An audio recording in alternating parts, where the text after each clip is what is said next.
I love this 1 minute, and I try not to abuse it too much, but I'm going to right now. Mr. Speaker, I want to start off by thanking Chairman Kevin Brady and all of the members of the House Ways and Means Committee for this job well done.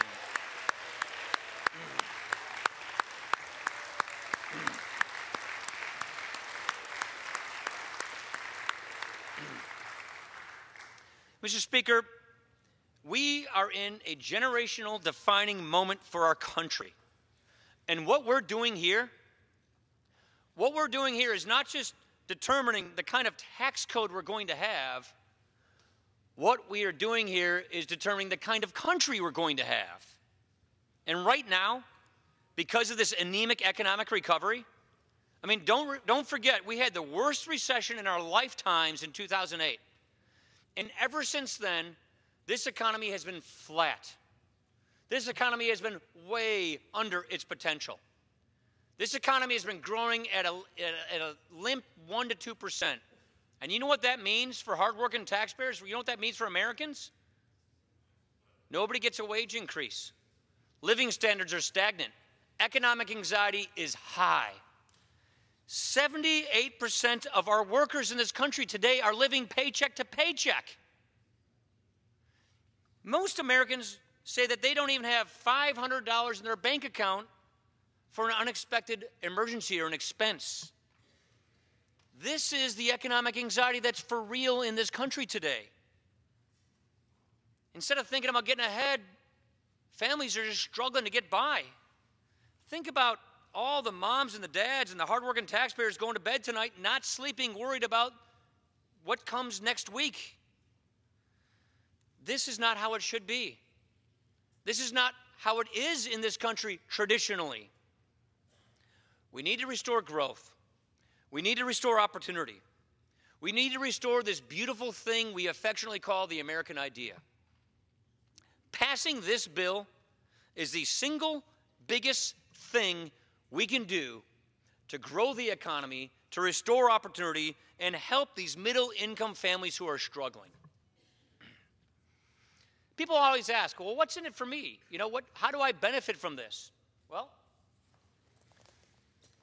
I'm a chart guy. Why is this important?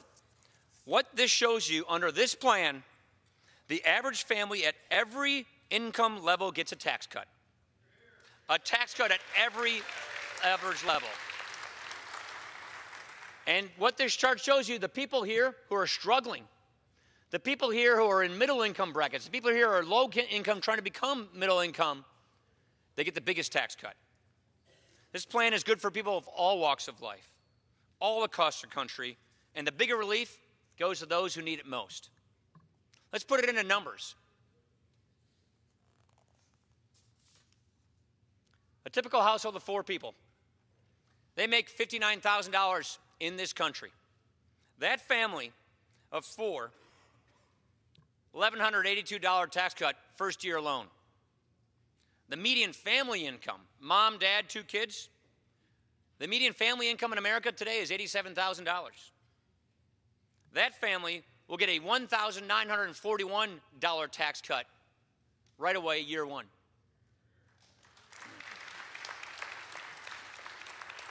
So if you're one of those 57% of Americans who say you don't even have $500 to go to an emergency, this really helps you. Let's talk about those people who itemize their taxes, who live in high tax states. Let's talk about maybe a couple making $115,000, living in a high tax state. Let's say they've got $8,400 in a mortgage interest payment and $6,900 in property taxes for the year. They can still write all of those off under this plan, and they will still see a tax cut of $1,130. If they got kids, an even larger tax cut. Not only do people get to keep more of their own money in their own pocket, but we dramatically simplify the tax system. We make it more fair. Today, 7 out of 10 Americans don't itemize their deductions. That means 70% of Americans take what we call the standard deduction for their taxes. And it's just that, it's standard, it's straightforward. You're not taxed on that income. But over the years, Washington has piled on special interest loophole after special interest loophole after special interest loophole. And these loopholes are skewed to the people who are wealthy, who are well-connected, who can afford all the tax lawyers and all the accountants to navigate the tax code so they can get a good deal. But if you're not in that group, if you don't have the lawyers and the accountants, and you're just scraping away in your middle income, you don't get those deals. So what we want to do is take those loopholes away, make it fair for everybody, lower tax rates, and make it easy. Here's how easy this gets.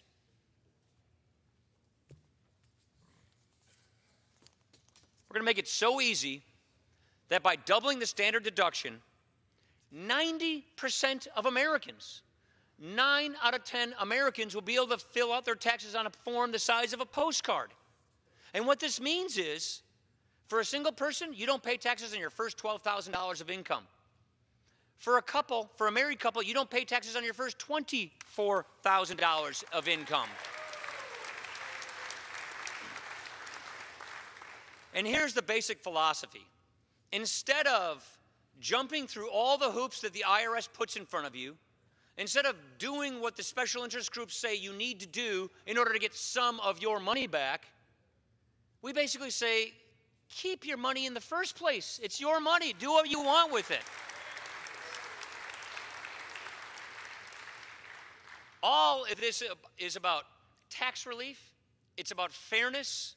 It's about simplicity. It's about easing the stress and anxiety that's in this country. But what we really need to do is we need better jobs, more jobs, faster economic growth, higher wages. And this brings us to the way we tax ourselves as businesses. This brings us to, what do we do to make America the most competitive place in the world? Here is the real problem we've got when it comes to the way we tax our businesses. We're the worst in the world at it.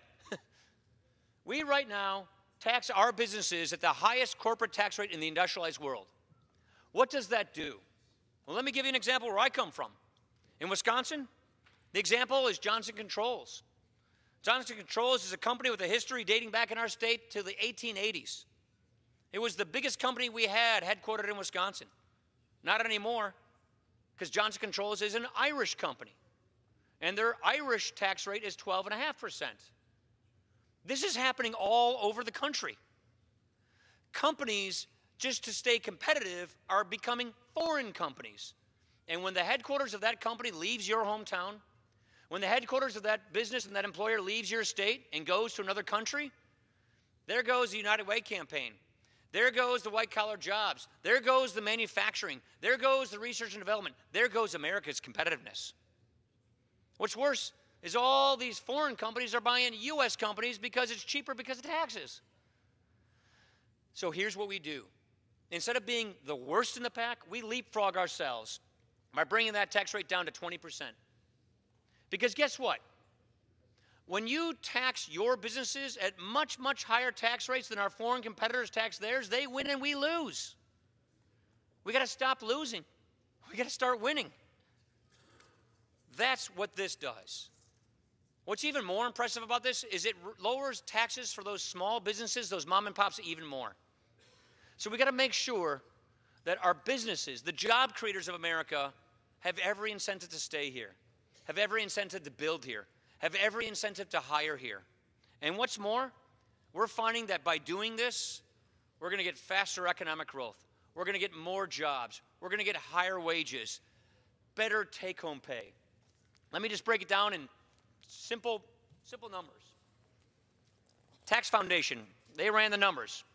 Nonpartisan Tax Foundation said, with this bill, we'll get faster growth, about 3.5% faster economic growth, about 890,000 new jobs. They estimate that in New York State alone, 57,834 new jobs. Wisconsin, 17,999 new jobs. California, 422,000 new jobs. Texas, 74,037 new jobs. And you get these new jobs when you grow this economy. You pass this bill, you grow this economy.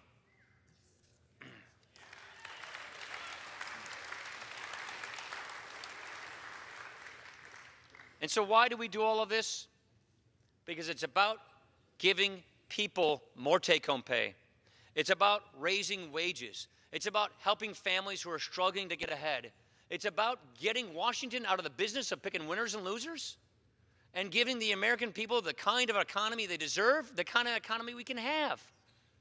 This just shows you that across every income scale, across the board, wages will go up because we're going to grow the economy. And most of the wage growth goes to the people who need it most, people who are in the middle, people who are struggling. That is why we're here. My colleagues, right now, we're in the middle of a long day where people are working tooth and nail in their jobs. We are right here in the middle of a day where America's workers are trying to figure out how they're going to make ends meet, how they're trying to keep up with everything. Those people, the hardworking taxpayers of this country that we represent, that is why we're here. This is why we're doing this. They are the foundation of this country. We're here today for them. The special interests are trying to protect their piece of the pie. All the negativity you see out there, there's probably a special interest group back there trying to keep their special niche in the tax code. It is fine time, it is high time we root that out, we don't settle for the status quo, and we give people the kind of tax code that they need and they deserve. It has been 31 years since we last did this, and it is finally time that we get the general interests of this country to prevail over the special interests in Washington.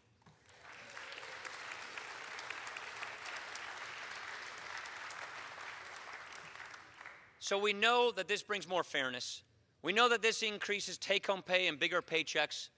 And we know that this grows the economy and creates more opportunities. Faster economic growth is not going to fix every problem America has. But faster economic growth is going to help us solve every problem America has. My colleagues, I ask you today to raise your gaze and do something bold, to see the forest through the trees, to think about the people we are here to actually represent, to think about the people who are struggling, who are going to go to bed tonight and probably not sleep because they're worried about what's going to happen tomorrow. That's what this is.